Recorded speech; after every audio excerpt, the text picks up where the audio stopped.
नमस्कार, मैं जितेंद्र दिवाकर और आप देख रहे हैं वक्त की आवाज़ न्यूज़ इंडिया। आज मैं मौजूद हूं उत्तर प्रदेश के जिला गौतम बुद्ध की जेवर विधानसभा के अंदर। यहां मैं आपको बता दूं, यहां पर एक स्कूल है जिसका नाम है प्रज्ञान पब्लिक स्कूल।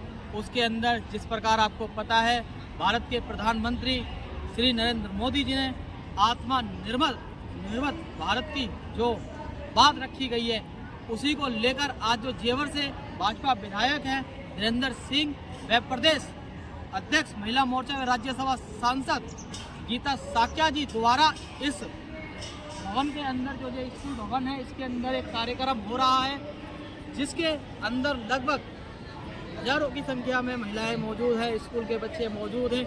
आइए देखते हैं आत्मनिर्भर भारत को लेकर क्या कहते हैं विधायक जी व सांसद। भारत की आत्मा ग्रामों में बसती है, यह सपना महात्मा गांधी ने देखा था।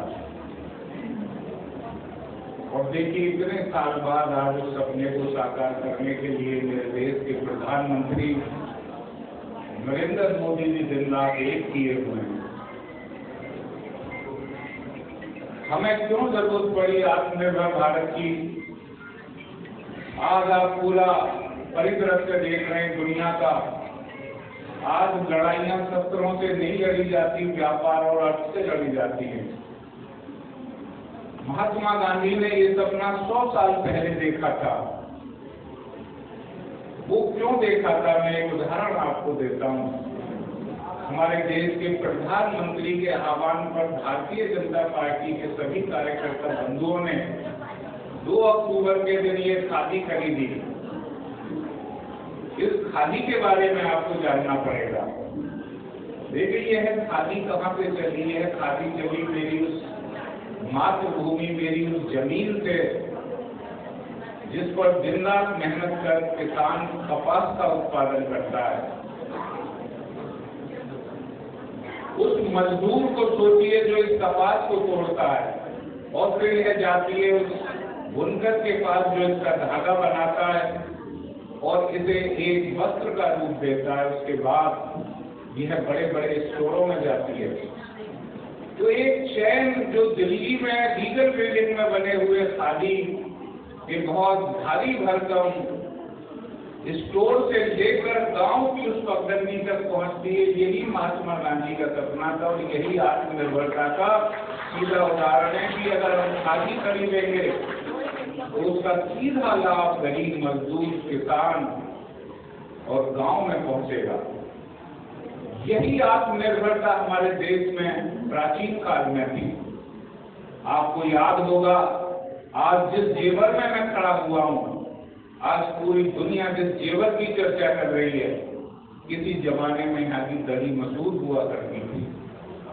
बुनकर यहाँ दरियों का कारोबार करते थे, जिसे हम बिछाते हैं बिस्तरों पर, और वह दरी पंजाब, हरियाणा, पूरे देश के कोनों में यहाँ से सप्लाई की जाती थी।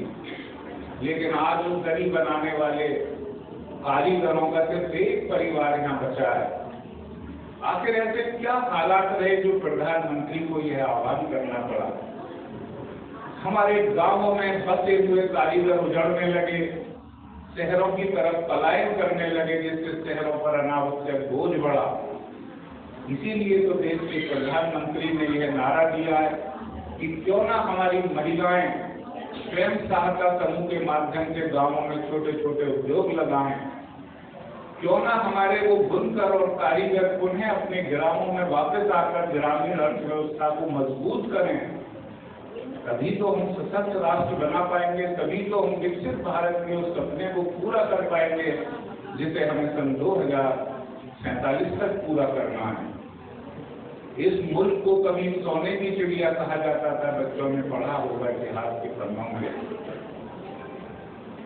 वास्तव में यह मुल्क सोने की चिड़िया था। विदेशी आक्रांत यहाँ इसीलिए आते थे, इसकी अपनी अर्थव्यवस्था थी, अपनी आत्मनिर्भरता थी। और प्राचीन काल में तो शिक्षा के क्षेत्र में आत्मनिर्भरता थी हिंदुस्तान की। यहाँ के तक्षशिला और नालंदा विश्वविद्यालय दुनिया भर के शोध छात्रों को अपनी तरफ आमंत्रित करते थे। यहाँ बौद्धिक आत्मनिर्भरता थी, वह बौद्धिक आत्मनिर्भरता जो गार्गी और मैत्रेयी ने स्थापित की थी वैदिक काल में। बड़े बड़े ऋषि मुनियों से साक्षात कर उन्होंने हराया भी था ऋषि मुनियों को। यह हमारी बौद्धिक आत्मनिर्भरता थी। और देखिए महारानी लक्ष्मीबाई ने तो साहस की आत्मनिर्भरता का एक ऐसा उदाहरण दिया कि हम आज भी उन्हें इसलिए याद करते हैं कि एक महिला होते हुए भी उन्होंने ब्रिटिश हुकूमत की जूने हिला दी थी। आज क्योंकि हम महिलाएं बैठी हुई हैं और गुलामी के समय महिलाओं की जो स्थिति देश में हुई, जिस तरीके से उन्हें दोयम दर्जे का इतिहास स्थान दिया जाने लगा, मेरे देश के प्रधानमंत्री चाहते हैं जब तक महिलाएं कंधे से कंधा मिलाकर पुरुषों के साथ आगे नहीं आएंगी, तब तक विकसित भारत का लक्ष्य पूरा नहीं हो पाएगा। निश्चित तौर से जब अभी आपने देखा होगा कुछ दिन पहले जब हमारे देश के कुछ हमारे हिंदू भाई बहन, हमारी बेटियां कश्मीर में गई थी और वहां पर आपने देखा आतंकवादियों ने हमला किया, धर्म और जाति पूछ के हमारी उन बेटियों के सुहाग को लूट लिया, हमारी उन माताओं की गोद को सोना किया, उन बहनों की कलाइयों में राखी बांधने का जो सोना किया, उनकी परिभाषा नरेंद्र मोदी जी ने ऑपरेशन सिंदूर के तौर पर दी। और वो क्यों देने के लिए सक्षम हो गए? जो ऑपरेशन सिंदूर में जो हथियारों का, जो मिसाइलों का उपयोग किया गया, उसमें हमारे देश की बनी हुई बहुतायत मिसाइलें थी, जिसमें आप देख रहे थे पाकिस्तान हो, चाहे वो दुनिया का सबसे बड़ा अपने आप को चौधराहे समझने वाला अमेरिका हो, उसको भी ये दिखा दिया कि भारत किसी से कमजोर नहीं है।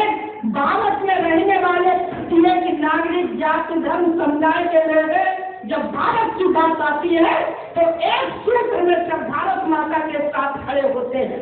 आपने देखा होगा कि चाहे रक्षा के क्षेत्र में ब्रह्मास्त्र मिसाइलें या ड्रोन मिसाइलें या तमाम मिसाइलें बनाने का काम किया, वही आपने देखा होगा चंद्रयान पर सफल परीक्षण करने के लिए लखनऊ की एक महिला हमारे यहाँ देश की लखनऊ उत्तर प्रदेश की, इसी तरीके से आपने जब देखा होगा आत्मनिर्भरता मातृशक्ति का ये सम्मेलन है, तो मातृशक्ति जैसे अभी विधायक जी ने कहा कि स्वयं सहायता समूह के माध्यम से, मैं आपको बताना चाहती हूँ कि एक बार जब इस कार्यकाल से पहले केंद्रीय मंत्री आदरणीय गिरिराज जी थे, ग्रामीण विकास मंत्री, तो मैं उनसे गई और उनसे मिला कि ग्राम हमारे उत्तर प्रदेश में महिलाओं के लिए और क्या अच्छा हो सकता। तो बातों बातों में उन्होंने बताया कि देश आजाद के बाद लंबे समय तक कांग्रेस की सरकार रही, लेकिन 2,35,00,000 की स्वयं सहायता बनू थी, लेकिन हमारी सरकार आने के बाद लगभग 11 वर्ष हो रहे हैं, इसमें आप देखिए 9 करोड़ से ज्यादा स्वयं सहायता समूह से महिलाओं को जोड़ने का काम किया, उनको आत्मरक्षा करने का काम किया, स्वावलंबी बनाने का काम किया। चाहे छोटे छोटे आप तो यहाँ रहते हो दिल्ली के, मतलब NCR कहा जाता है, यहाँ पर तमाम उद्योग है। मैं उन जगह की बात करती हूँ विधायक जी जहाँ बुंदेलखंड है, जहाँ बिल्कुल ग्रामीण अंचल है, वहाँ भी महिलाएं स्वयं सहायता समूह के माध्यम से, अभी जब ये स्वदेशी मेला लगे थे तो हम लोगों ने देखा कि वो महिलाएं कहीं कोई डोना पत्तन का काम करती है और उससे जो कमाई होती है अपने परिवार को आगे बढ़ाने के साथ साथ अपने बच्चों को भी पढ़ा लिखा के आगे बढ़ाती और अपने समाज को भी आगे बढ़ा के, और जब कोई समाज को आगे बढ़ाता है तो प्रदेश और देश अपने आप उसका योगदान हो जाता है। तो ऐसे तमाम उद्योग हैं। अभी आपने देखा होगा प्रधानमंत्री नरेंद्र मोदी जी ने एक बहुत महत्वाकांक्षी योजना विश्वकर्मा योजना के माध्यम से, इसमें तमाम योजनाएं, तमाम जो चीजें हैं जो महिलाएं भी आगे कर सकती है।